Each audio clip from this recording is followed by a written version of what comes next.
Hi, welcome to the 336. We are here in CoLab in Greensboro today with Calvin Williams, who is the founder of Freeman Capital. It's an online investment platform that's AI driven. Yes.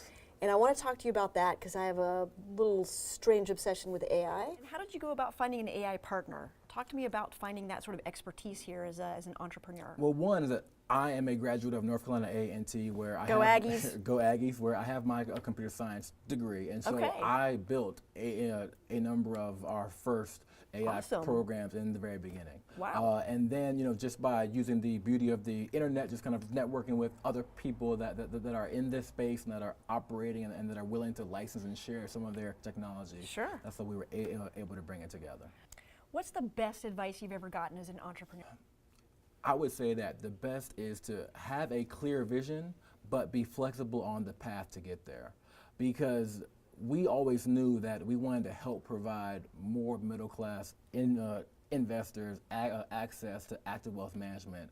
But the journey that we had to go to get there is ever winding. And so we have to be flexible as we go there. But the end vision is super crystal. And that's probably the number one thing that I've been told.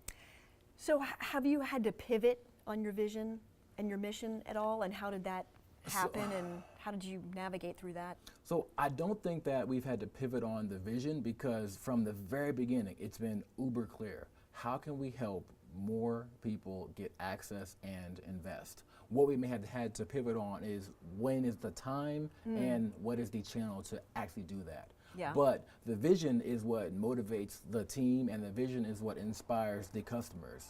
So if you can crystallize that in the beginning, then that will carry you through everything else. Where is Freeman Capital going to be in 5 years?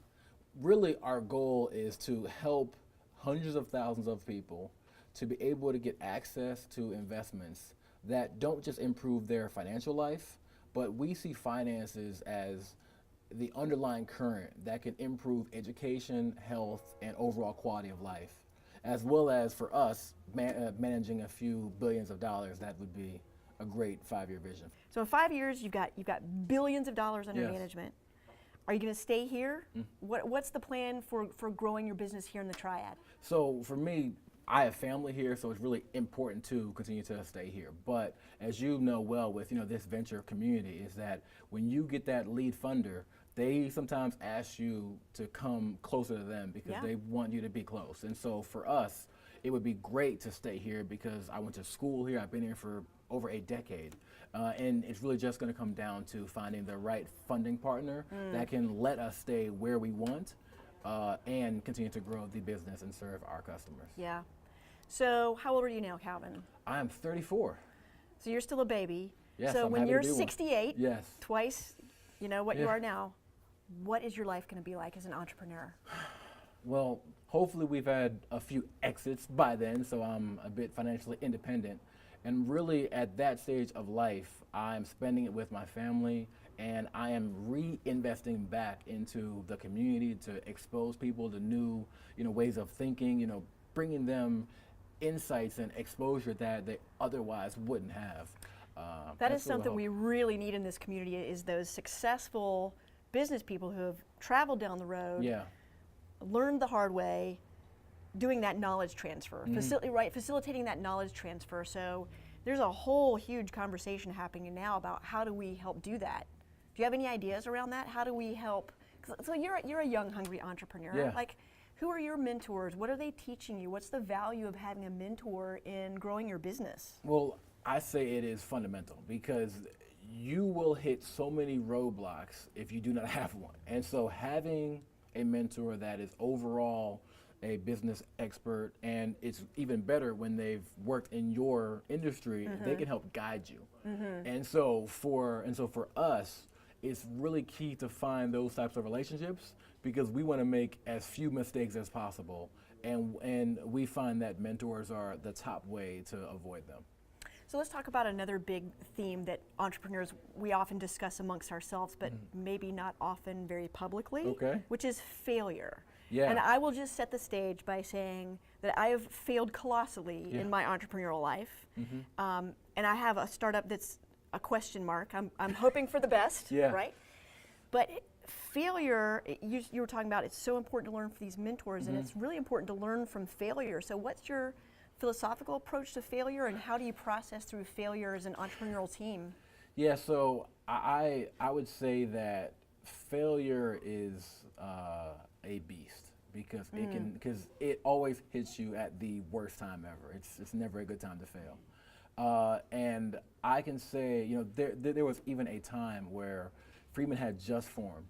And so we, just a few weeks, got permission to begin to market and solicit customers. And less than 2 weeks later, we found ourselves going through a audit. And in 2 weeks? It was like 2 weeks after we got our disclosure document. Wow. Maybe 3. And so I asked them, I was like, hey, you know, why are you guys doing this? Because, you know, my lawyers never heard of this so early. And they said, well, because your platform is so new and we, you know, haven't seen things like it, we need to come and just do an audit or whatever. Now, the audit was fine, but it took 9 months.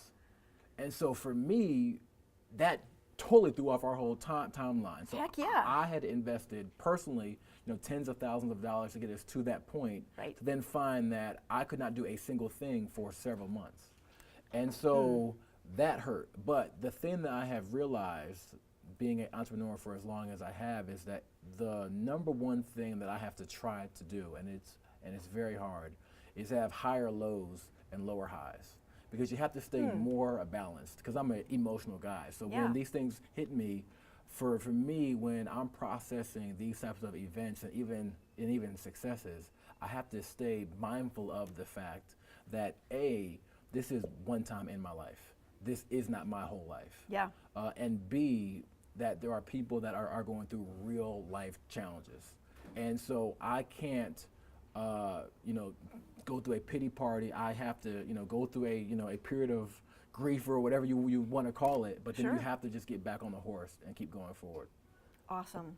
Well, thank you, Calvin, for taking the time to talk to us today. It's been a real pleasure to sit down with you again and catch up on your business. And we're just so proud of what you're doing. We want you to stay here and grow to the big B. Yes. Big B of billions. Yes. Hire a ton of people. Yes. Be outlandishly successful.